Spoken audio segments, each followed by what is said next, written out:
오늘은 예수님께서 고난 당하신 화요일 둘째 날이 되겠습니다. 고난 주간은 주일부터 원래는 시작하죠. 주일이 첫째 날입니다. 예수님께서 예루살렘의 나귀를 타고 입성하십니다. 그리고 둘째 날인 월요일에는 어제 본 것처럼 성전을 청결하게 하는 일을 하셨습니다. 성전은 생명을 살리는 기능을 한다 말씀을 드렸죠. 그래서 우리가 이 고난 주간에는 생명을 살리는 일을 해야 하는 것입니다. 오늘 셋째 날 그리고 화요일이죠.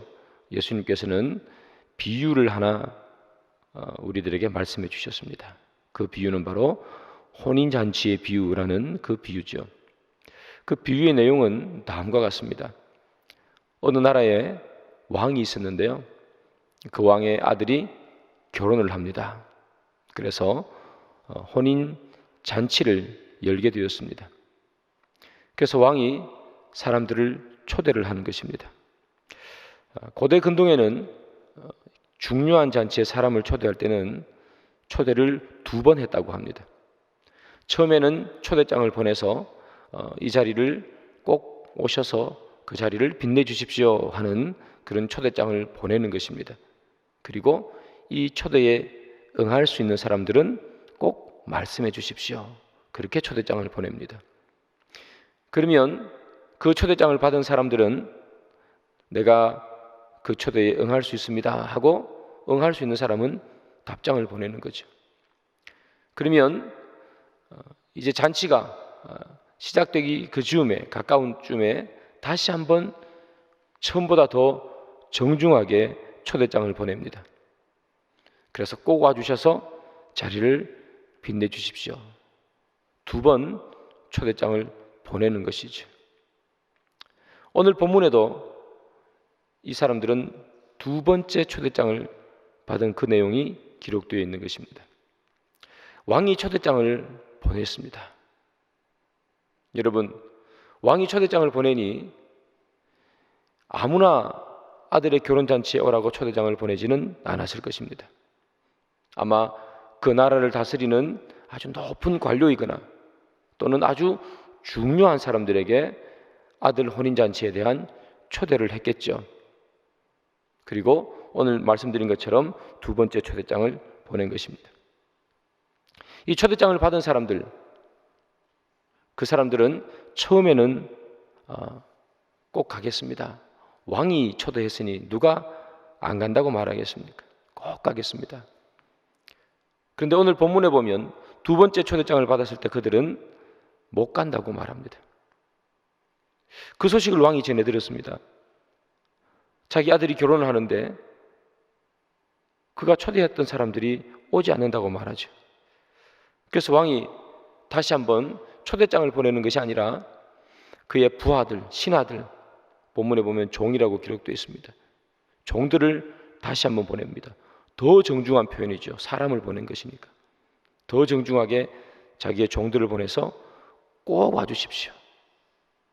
내 아들이 결혼을 하는데 꼭 참석하셔서 그 자리를 꼭 빛내주십시오. 맛있는 음식도 많고 아주 큰 잔치를 내가 준비했으니까 그 자리에 와서 축하해 주십시오 하고 자기의 종을 보냈습니다. 그러자 그 종을 맞이했던 그 사람들은 내가 갈 수 없다고 얘기합니다. 갈 수 없는 이유는 내가 일이 바쁘기 때문이라고 말합니다. 내가 바쁜 일이 생겼습니다. 그래서 왕의 초청에 응할 수가 없습니다. 여러분, 그랬더니 이 초대장을 들고 갔던 그 종들이 그냥 올 수가 있겠습니까? 설득했지 않겠습니까? 그렇게 하십니까? 그래도 왕의 아들이 결혼하는데 꼭 와주셔야 되지 않겠습니까? 그랬더니 그 초대장을 받았던 그 사람들이 그 왕의 신하들을 죽여버렸습니다. 그것이 오늘 본문의 이야기죠. 여러분, 왕의 초대장을 받고 왕의 신하를 죽여버렸던 이 사람들, 그 사람들은 그 초대장이 왕의 아들의 결혼의 잔치인 것을 너무나 잘 알고 있었죠. 그 초대장을 보낸 사람은 다른 사람이 아니라 자기를 다스리고 그 나라를 다스리는 왕이라는 사실을 그들이 너무나 잘 알고 있었습니다. 그리고 그들이 죽인 종들은 왕이 보낸 신하라는 것을 그들은 너무나 잘 알고 있었습니다. 그런데 여러분, 어떻게 왕의 초대를 거절할 수가 있고 왕이 보낸 신하를 죽여버릴 수가 있겠습니까? 여러분, 이게 가능한 이야기겠습니까? 도대체 그 사람들은 목숨이 몇 개라는 이야기입니까, 여러분? 목숨이 뭐 한 수십 개가 되는가요? 감히 왕이 보낸 신하를 죽여버리고 왕의 초청을 거부하다니요. 도대체 이 사람들의 이 담대함은 어디에서 나왔겠습니까? 왕이 이 소식을 들었습니다. 초대를 거부하고 그의 신하를 죽였다는 이 소식을 듣자 왕은 불같이 분노합니다.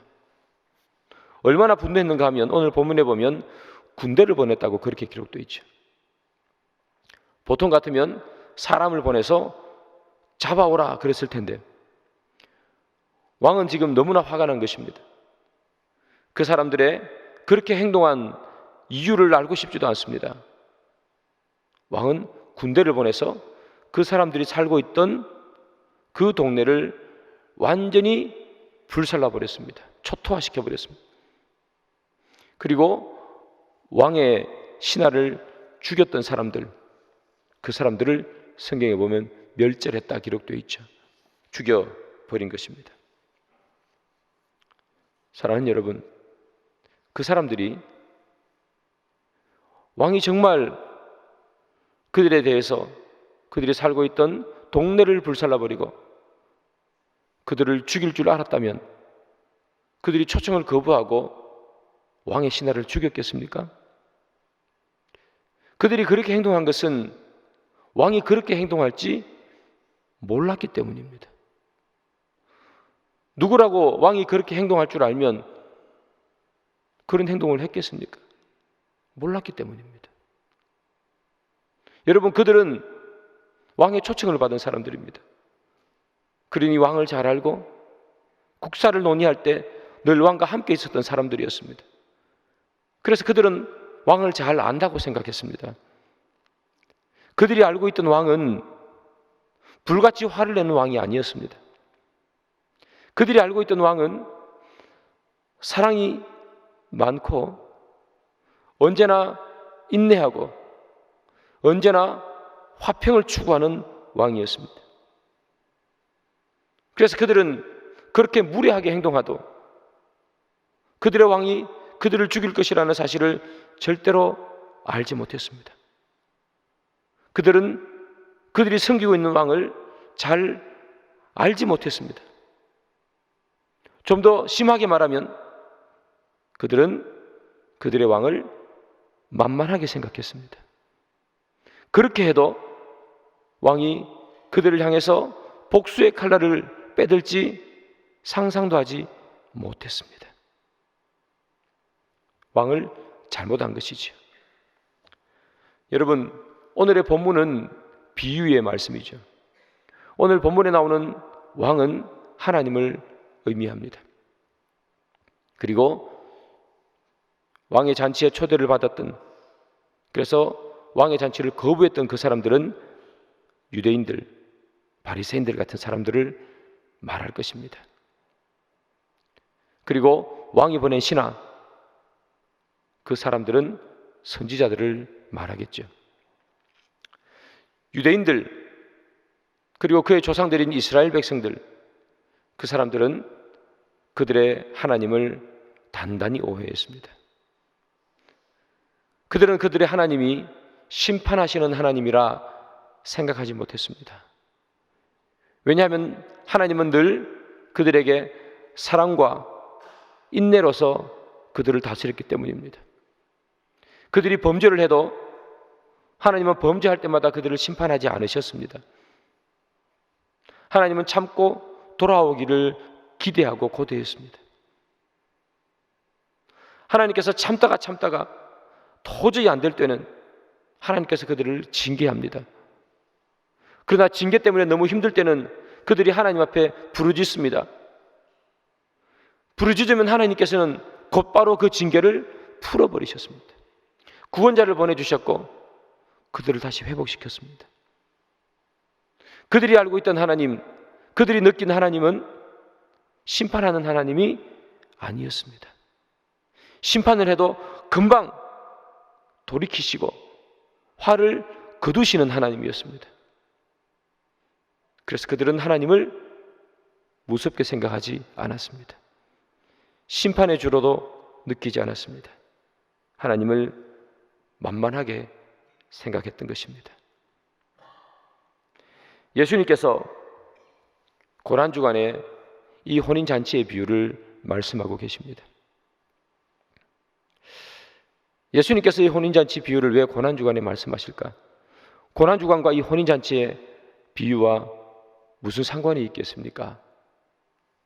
여러분, 고난주간, 예수님께서 십자가에 달리신 그날, 예수의 십자가를 우리는 사랑의 십자가, 은혜의 십자가, 용서의 십자가로 늘 느끼고 있습니다. 그러나 예수의 고난은 우리를 구원하기 위한 고난, 우리에게 사랑을 베풀어 주신 위한 고난이지만, 그러나 동시에 왕의 요청에 거부를 했을 때는 그 십자가와 그 고난은 심판의 십자가, 징계의 십자가가 되는 것입니다. 우리가 늘 놓치는 부분입니다. 십자가에는 사랑만 있지 않습니다. 십자가에는 심판이 함께 있습니다. 우리는 이것을 늘 놓치고 살아갑니다. 우리는 예수님, 예수의 십자가 그렇게 생각하면 늘 사랑과 용서만 생각합니다. 그렇습니다, 여러분. 하나님을 따르기로 작정하고 하나님의 사람이 되기를 소망하는 자들에게 그 십자가는 용서의 십자가고 사랑의 십자가겠죠. 그러나 하나님의 요청을 거부하는 자에게는 심판의 십자가로 다가가는 것입니다. 우리는 너무나 이 십자가, 이 예수를 오늘 본문에 나오는 그 사람들처럼 너무나 만만하게 생각하고 너무 쉽게 생각할 때가 있습니다. 죄송합니다. 용서해 주십시오. 이 한마디만 하면 모든 것이 자동으로 다, 심판도 징계도 모든 것이 다 자동으로 멈춰버리는 것처럼 우리는 우리의 죄를 너무나 쉽게 생각합니다. 오늘 비유에 나오는 사람들처럼 우리 또한 용서해 주시겠지. 내가 이 땅을 살아가는 죄인이기에, 죄인의 삶을 살고 있기에, 내가 원래 죄인으로 태어났기에 하나님께서 다 이해하시겠지 하는 너무나 만만하고 너무나 쉬운 생각을 우리는 하고 살아가는지 모르겠습니다. 사랑하는 여러분, 오늘 본문에 나오는 그 사람들이 왕을 몰랐을까요? 왕을 너무나 잘 알고 있지 않습니까? 왕을 잘 알면도 불구하고 왕을 잘 아는 것으로 심판을 받지 않는 것이 아니라 왕의 요청을 거부할 때 그들은 심판을 받는 것입니다. 우리 가운데 예수님을 모르는 사람들이 누가 있겠습니까? 우리는 다 예수님을 알고 있습니다. 예수님을 안다고 심판을 안 받는 것이 아니라 그 부르심에 응답할 때 우리는 하나님의 자녀가 되는 것입니다. 부르심에 응답한다는 것, 초청에 응답한다는 것, 그것은 바로 예배로의 부르심, 사명으로의 부르심, 그리고 제자로의 부르심에 응답하는 것을 의미합니다. 부르심에 응답한다는 것, 그것은 우리의 인생의 삶의 전 영역에서 하나님께서 원하시는 삶을 사는 것, 그것을 부르심에 응답한다, 그렇게 말합니다. 단순하게 예배에 참석해야지만이, 예배의 초청에 참석해야지만이 천국을 갈 수 있고, 교회 봉사를 해야만이 천국에 갈 수 있다는 그런 단순한 이야기를 하는 것이 아닙니다. 주님은 우리를 부르십니다. 삶의 전 영역에서 우리를 부르십니다. 그 부르심에 합당한 삶, 우리의 삶 가운데서 제자로 살아가는 그 길에 합당한 삶을 살아가는 사람, 여러분들의 직장에서 하나님께서는 그곳에서도 부르시는 겁니다. 합당한 삶을 살라고, 주님 자녀다운 삶을 살라고 여러분들을 부르실 때에 거기에 응답하는 삶, 그 사람이 부르심에 합당한 삶을 사는 삶입니다. 그 부르심에 제가 그 삶을 살겠습니다, 주님의 그 부르심에 제가 응답하겠습니다 하는 그 사람이 그 천국의 잔치의 부르심에 응답하는 사람입니다. 그 사람이 하나님의 사람이 되는 것입니다. 우리가 하나님을 안다고 해서, 성경을 통해서 예수에 대한 지식을 가지고 있다고 해서 우리가 천국 가는 것이 아니고, 우리가 하나님 내가 잘못했습니다 말 한마디 한다고 해서 값싸게 구원받는 것도 아니라는 것입니다. 우리가 부르심에 응답하는 사람이 될 때, 주의 부르심에, 주의 요청에, 주님 내가 그 잔치에 참여하겠습니다, 내가 바쁜 일이 있어도, 힘든 일이 있어도 내 삶의 모든 영역에서 하나님의 부르심에 순종하여 하나님의 말씀대로 내가 살아가겠습니다, 그 응답을 하는 사람, 그 사람이 하나님의 백성이 되는 것입니다. 우리는 이 구원이라는 것, 하나님의 백성 된다는 것을 너무 쉽게 생각하지는 않는지 모르겠습니다. 여기 나오는 이 비유에 나오는 이 사람들처럼 왕이 초청해도 거절해도 상관없고, 왕이 보낸 사람을 죽여도 상관없고, 우리 왕은 내가 좀 거부한다고 해서, 내가 조금 무례하게 행한다고 해서 나를 심판할 왕이 아니야라고 생각하면 그것은 큰 착각입니다. 내가 내 삶 속에서 주의 부르심에 내 삶이 바빠서 조금 응답할 수 없고, 내 사는 것이 힘들어서 내 삶 속에서의 부르심에 내가 거부를 하면 하나님께서 이해해 주시겠지, 하나님께서 내 사정을 다 아시니까 하나님께서 용서해 주시겠지, 내 삶 속에서 하나님께서 나를 부르실 때에 내가 그렇게 살지 못해도 교회 나와서 하나님 죄송합니다 한마디면 하나님께서 용서해 주시겠지라고 우리가 너무나 쉽게 생각하면 하나님께서는 그것을 용서하지 않으신다는 것을 우리에게 말합니다. 예수의 고난은 우리를 위한 고난, 우리를 구원하시기 위한 고난이지만 동시에 그의 부르심에 합당하게 요청에 응하지 않는 사람에게는 심판의 고난이요 심판의 십자가인 것을 우리는 기억해야 합니다. 오늘 본문에 나오는 이 사람들은 부르심에 반응하지 않았습니다. 그래서 그들은 심판을 받았습니다. 이 비유의 이야기는 여기서 끝나는 것 같지만 그러나 여기서 끝나지 않고 계속해서 이어집니다. 왕이 초청을 했는데 아무도 오지 않습니다. 그 왕은 그 동네를 불살라 버렸습니다. 그리고 이제 다시 잔치에 참여할 사람들을 뽑습니다. 이전에는 왕이 잘 아는 사람들, 그와 가깝게 지냈던 사람들 초청장을 보냈었습니다. 이제는 그렇게 하지 않습니다. 그의 부하들에게 말합니다. 사람들이 많은 번화한 그 길 사거리에 가서 사람들을 아무나 초청하라고 얘기합니다. 남자도 괜찮고 여자도 괜찮고 지위가 높은 사람이든 또는 낮은 사람이든 괜찮다. 누구든지 상관없다.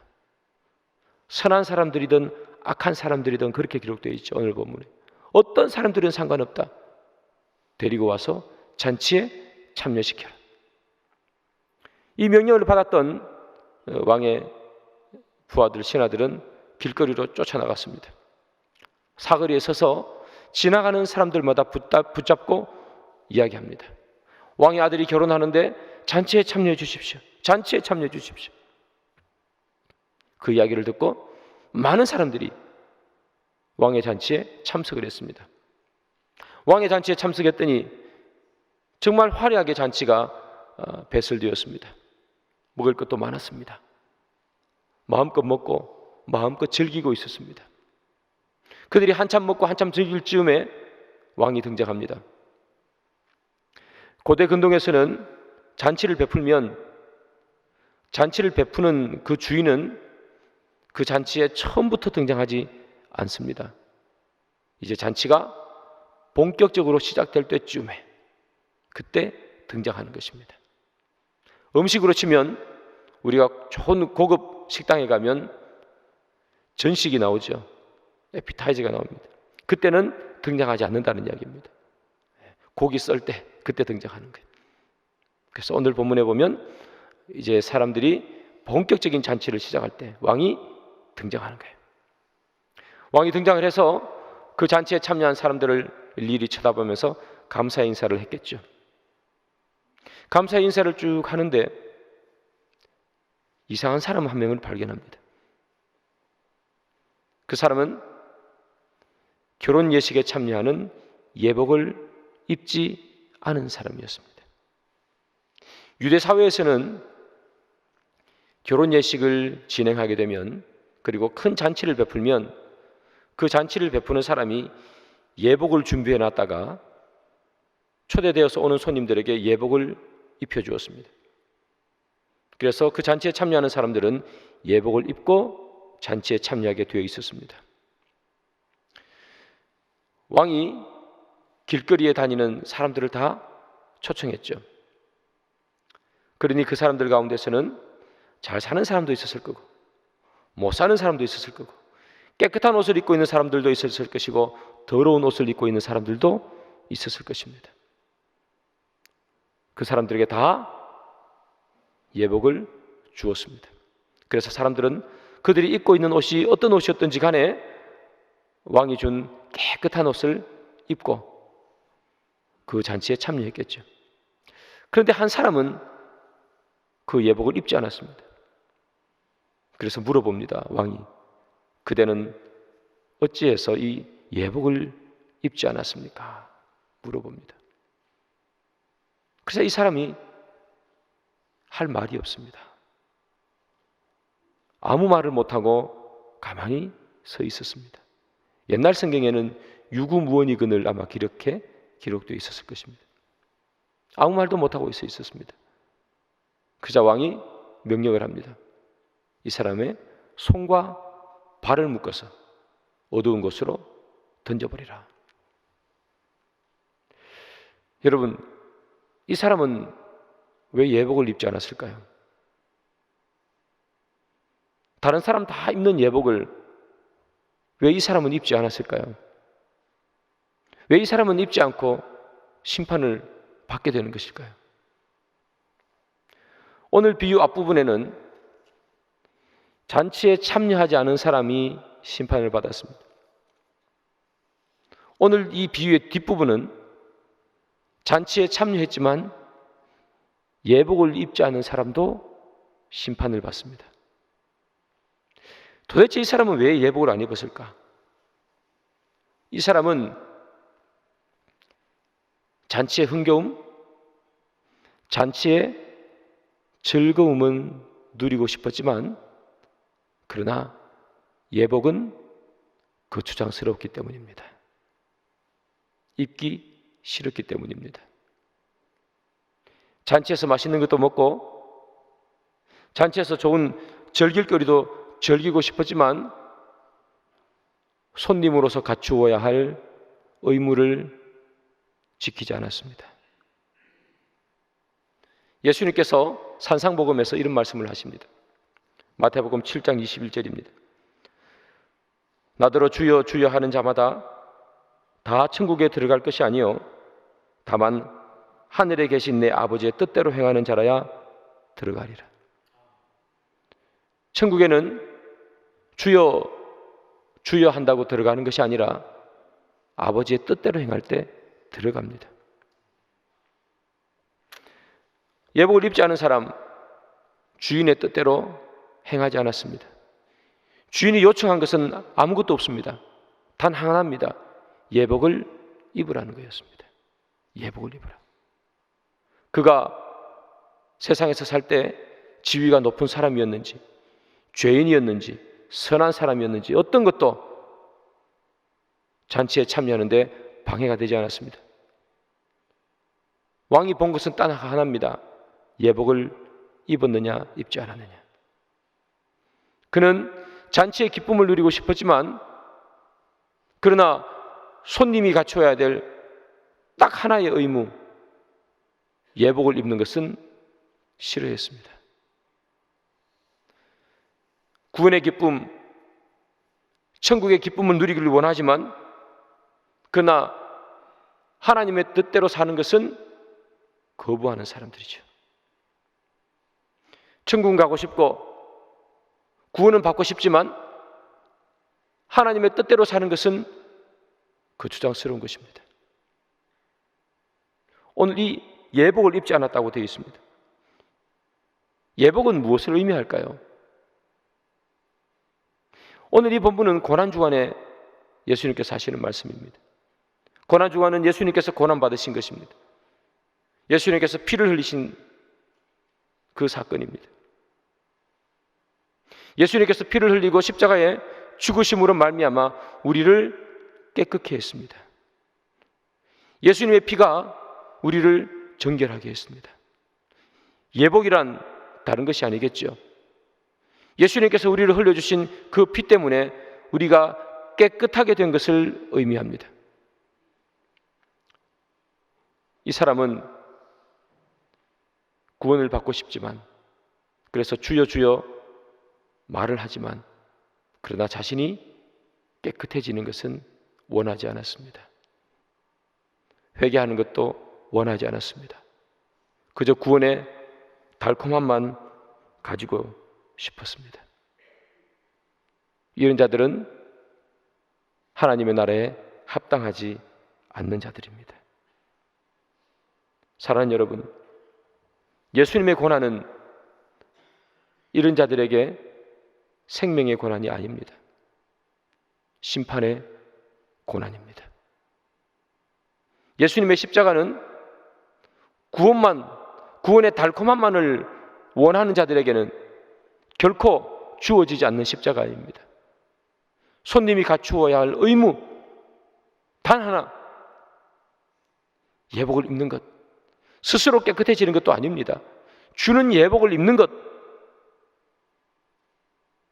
그것 하나만을 원하는데 그것 하나를 하지 않는 자들에게는 예수의 십자가는 심판의 십자가가 되는 것이죠. 오늘 본문에는, 그리고 오늘 이 비유에는 두 번의 심판이 나타납니다.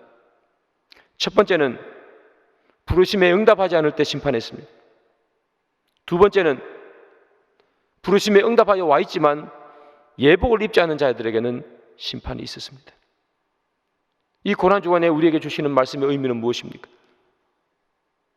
하나님께서는 우리를 구원하시기 위해서 십자가에 달리시지만 그러나 구원하시기 위해만 십자가를 달리는 것이 아니라 심판하기 위해서 십자가에 달리는 것도 동일한 의미입니다. 누구를 심판하십니까? 부르심에 응답하지 않는 자,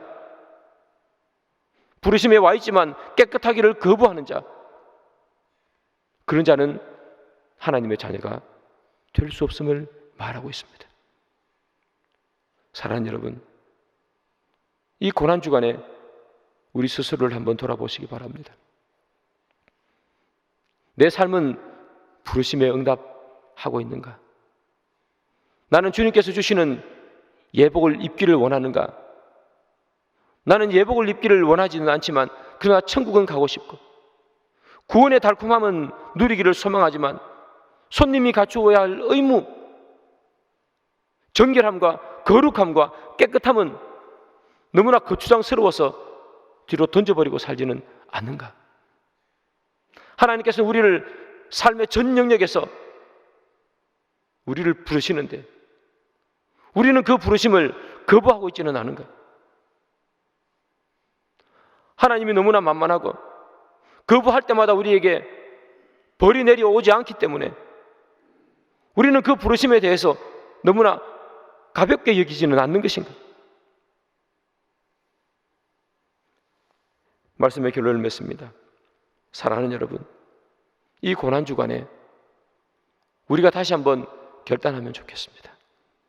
고난주간에 하나님 얼마나 아프셨을까? 예수님 얼마나 아프셨을까? 눈물을 흘리는 것은 참 감사한 은혜입니다. 그러나 어제도 말씀드렸습니다. 예수님이 아프셨을, 예수님이 고난을 당하셨다. 십자가에 못 박힌 손이 얼마나 아팠을까? 예수님은 그것을 우리에게 말해주기 위해서, 내가 너무 아팠다는 것을 얘기해주기 위해서 고난의 십자가를 친 것이 아닙니다. 예수님께서 고난주간을 보내신 이유는 예수님의 육체적 고통을 알아달라고 우리에게 고난주간을 보내신 것이 아니라 우리로 하여금 생명을 살리는 삶을 살라고 고난주간을 보내신 것이고, 부르심에 합당한 삶을 살라고 고난주간을 보내신 것이고, 초대에 합당한 예복을 입으라고, 그렇지 않으면 심판이 있을 것을 경고하기 위해서 우리에게 고난주간을 주시는 것입니다. 이 고난주간에 우리를 다시 한번 살펴보는 고난주간이 되기를 소망합니다. 나는 부르심에 합당하게 사는가? 내 삶의 전 영역에서 하나님은 나를 초대하시는데 나는 그 부르심에 합당한가? 나는 과연 예복은 입지 않은 채 구원만 받기를 소망하는 사람들은 아닌가? 우리가 그것을 생각해 보면, 나의 부족함이 있으면 주님 앞에 우리의 부족함을 내어놓는 그 고난의 주간, 그리고 다시 한번 주님께서 원하는 그 길을 걸어가기를 다짐하는 그런 고난 주간이 되기를 주님의 이름으로 축복합니다.